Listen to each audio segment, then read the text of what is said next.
किसी की दुनिया उजड़ जाती है और लोगों के लिए महज एक खबर बन जाती है।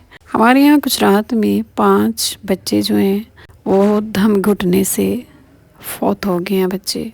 और उसमें नई-नई कहानियाँ बन के सामने आ रही। अस्सलाम वालेकुम, कैसे हैं आप? उम्मीद है बहुत अच्छे होंगे। कॉफ़ी बना रही हूँ मैं जनाब, बहुत दुखी-दुखी होके।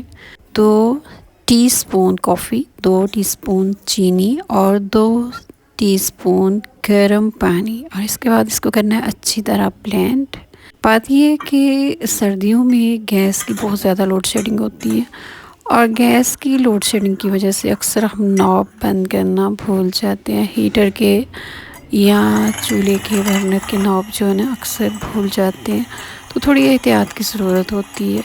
ये जो डेथ हुई है गुजरात में, ये अंदर कमरे के अंदर बच्चों ने कोयले रखे हुए थे, उसके धुएं की वजह से बच्चों में एक तो कमरे में ऑक्सीजन कम हो गई, फिर ताज़ा हवा आने का कोई रास्ता नहीं था।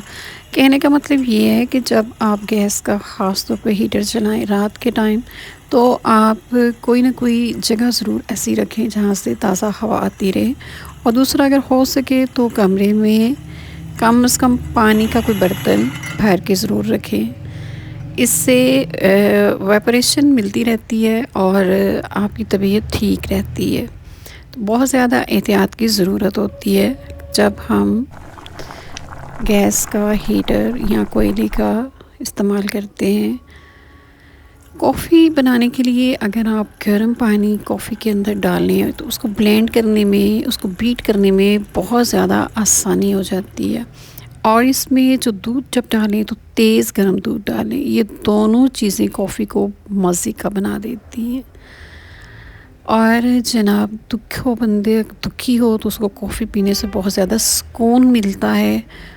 कॉफ़ी पाउडर जो होता है ये सेहत के लिए भी बहुत अच्छा होता है, अगर एक लिमिट में रख के पिया जाए। अपना ख्याल रखिएगा, फिर मिलेंगे एक नई और मज़े की रेसिपी के साथ। अल्लाह हाफ़िज़।